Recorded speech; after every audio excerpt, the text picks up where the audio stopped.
fazer, narração, comentários, são muito impregnados da maneira como o Dr. Plínio Corrêa de Oliveira via as coisas. Eu o conheci desde 1967 e tenho a honra, o orgulho de ter sido formado por ele, de ter sido educado por ele. Recebi muitos exemplos dele e sou muito grato a ele, e é uma honra para mim essa situação. A compreensão de Fátima é uma compreensão que exige, para compreendermos Fátima, exige que nós vamos um pouco até, que nós nos coloquemos um pouco no século XIX. Nossa Senhora apareceu na Rue de Bac em 1830. Foi uma primeira tentativa de Nossa Senhora, um primeiro empenho de Nossa Senhora para evitar a degringolada do mundo. Ali, a Santa Catarina Labouré, ela insistiu que fosse feita a famosa medalha milagrosa, que já foi distribuída por nossas campanhas, assim, bastante mesmo, especialmente na França. São 7 milhões de medalhas distribuídas. No Brasil dá mais ou menos 1 milhão de medalhas, se eu não estou enganado. Nos Estados Unidos um outro tanto, e nos outros países onde temos associações que são ou diretamente fundadas por Dr. Plínio ou fundadas após o falecimento dele, a distribuição das medalhas milagrosas também continua. Bem, Nossa Senhora ditou a Santa Catarina Labouré como deveriam ser essas medalhas e que a distribuição fosse a máxima possível para que isso produzisse um efeito bom no mundo. Nós tivemos em 1846 a aparição de Nossa Senhora em La Salette. Ela apareceu para Maximina e Melânia, 2 jovens, e ela lamentou profundamente a situação do mundo e pediu que se rezasse muito, que se fizessem sacrifícios, e ali Nossa Senhora ditou coisas impressionantíssimas e muito fortes, sobretudo com relação à decadência do clero. Essa documentação toda, dada por das anotações, das aparições, manuscritos, todos, isso foi fechado num pacote, colocado nos arquivos do Vaticano e ficou lá durante décadas sem ser mexido. Até que no século XX, agora já por volta, se eu não estou enganado, da década de 80 ou 90, um estudioso de um outro assunto, procurando material nos arquivos do Vaticano, encontrou esse maço de documentos sobre La Salette. E aí foi um achado, ele publicou livro e tudo, e existe até um site sobre Nossa Senhora de La Salette, do senhor Luiz Dufour, que eu recomendo muito que vejam. Já em 1858, Nossa Senhora apareceu em Lourdes, e foi uma outra aparição de caráter universal. La Salette também foi de caráter universal, numa tentativa de Nossa Senhora de atrair, aí no caso de Lourdes, atrair para si a devoção dos católicos, para que eles, unidos a Nossa Senhora, impedissem a degringolada do mundo.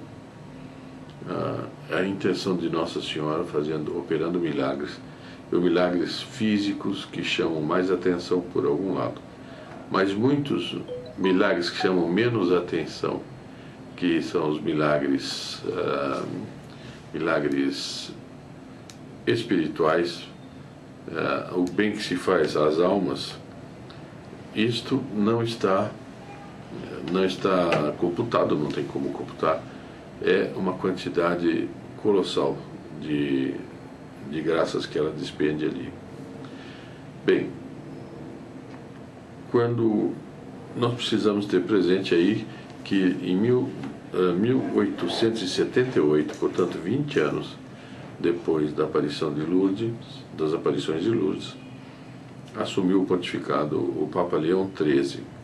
E ele fez um depoimento que ele teve uma espécie de emoção interior, eu não sei bem como qualificar o que ele teve, mas em que ele ele tomou conhecimento intimamente de que o demônio estava desafiando a Deus, que em 100 anos conseguiria destruir a igreja.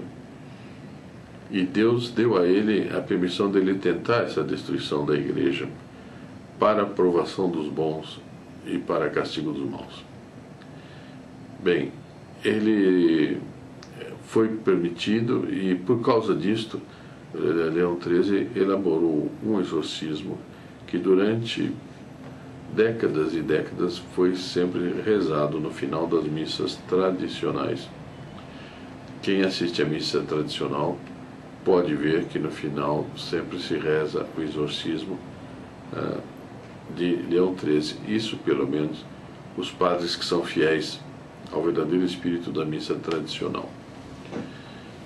Bom, depois disto, nós tivemos que São Pio X assumiu o pontificado em 1903 e encontrou um inimigo fortíssimo dentro da igreja, contra o qual ele se bateu heroicamente, com muita dedicação, com muita dor, que foi o modernismo.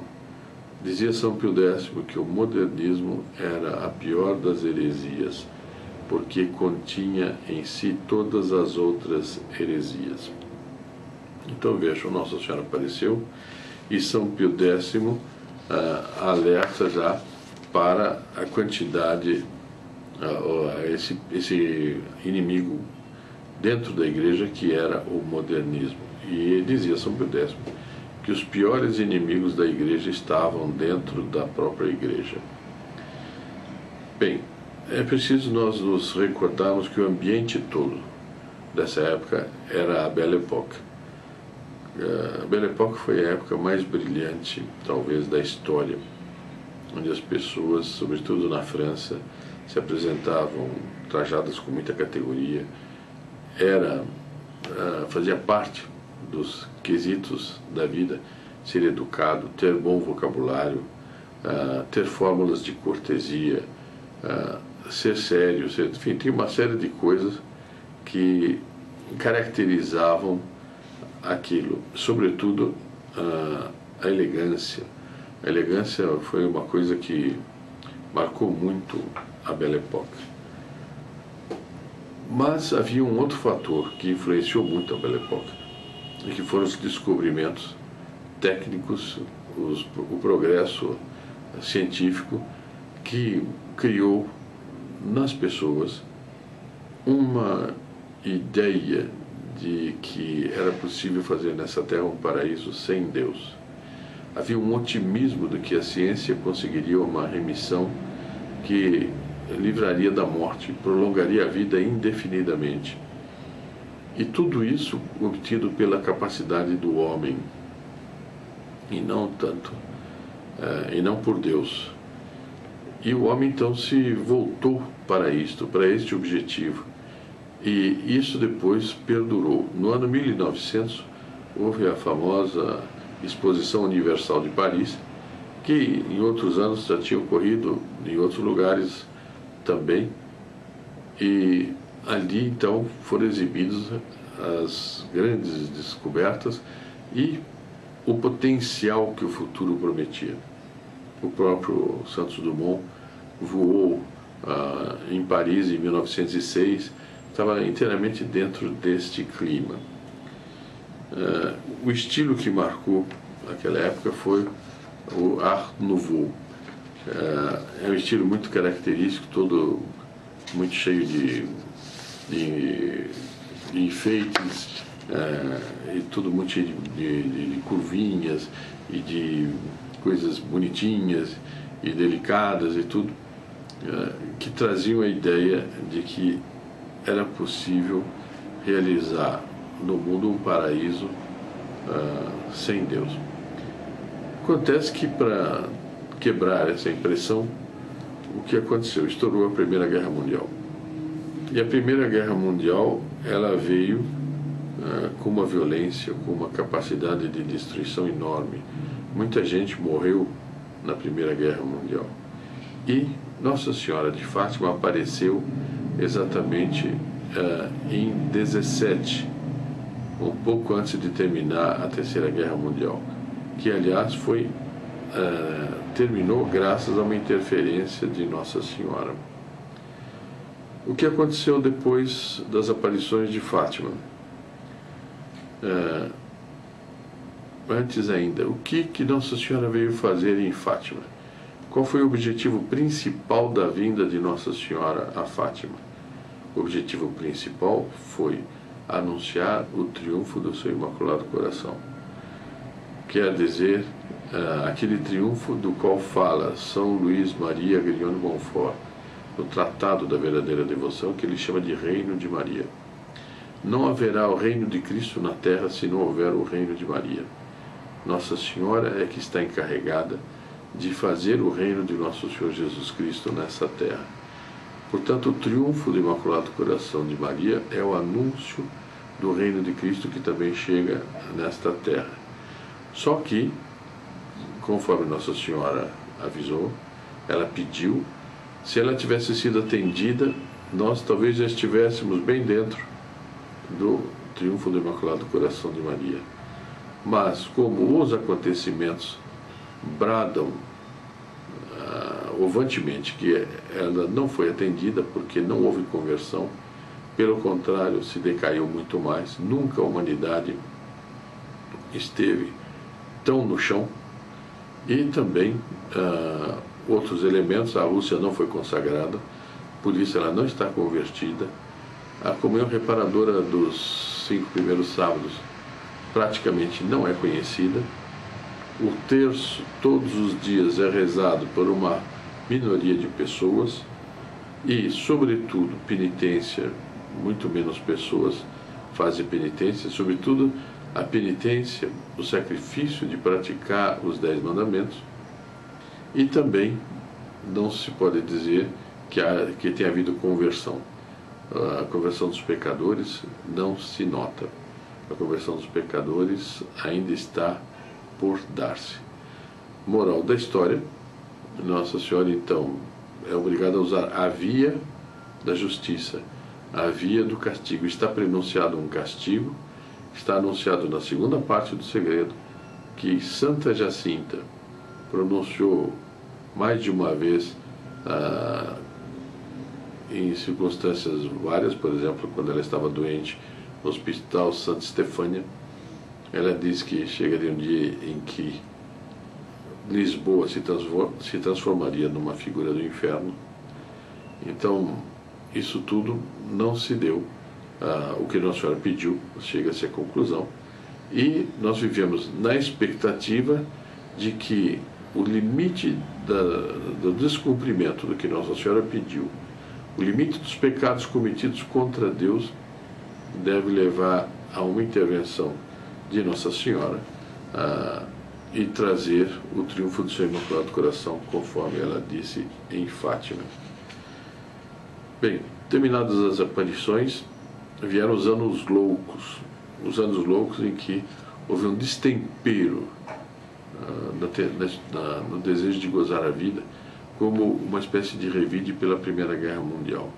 As pessoas ficaram fartas da guerra e houve toda uma parte da opinião pública, católica inclusive, influenciada pela propaganda e tudo, que entrou por vias realmente de decadência.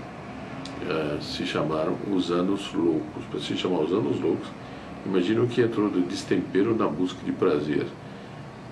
Antigamente não havia praticamente frequência de lugares pecaminosos, não havia danças sensuais, não havia danças eróticas, não havia... E a partir daí isso foi entrando cada vez mais. Já começou um pouco antes, com certos tipos de música, o Charleston, o jazz, depois o rock e tudo isso, e fez com que os costumes se decaíssem enormemente, até o nível que nós estamos vendo hoje. Bem, Isto, esse estudo eu vou basear sobretudo no livro, o livro principal, que vai dar o esqueleto das exposições, é o livro do Dr. Antônio Augusto Borelli Machado, que é uma pessoa que eu tenho a honra de conhecer, ele é muito sério, muito seguro, e também utilizarei conhecimentos que adquiri do livro do Padre Demarque, que aliás conheci pessoalmente em Fátima, do livro do William Thomas Walsh, que tem a história mais bonita sobre Fátima, chamada Nossa Senhora de Fátima. O livro do Padre Demarque se chama Uma Senhora Mais Brilhante que o Sol. E outra fonte de dados, de informações, será da própria Irmã Lúcia, as memórias da Irmã Lúcia. Além disso, conforme os temas correrem, eu deveria apresentar temas de outras fontes, tiradas de outras fontes, que eu adquiri em Fátima, sobretudo na livraria do Santuário, que é uma livraria que tem todos os plashets da reitoria do Santuário e que também contribui muito para ter a ideia mais exata de tudo o que está acontecendo. Então eu convido todos aqueles que estão me ouvindo, que a partir da próxima gravação comece então a entrar propriamente dentro do assunto do que aconteceu propriamente em Fátima. Até lá, que Nossa Senhora favoreça a todos e lhes proporcione muitas graças para poderem se unir cada vez mais a ela.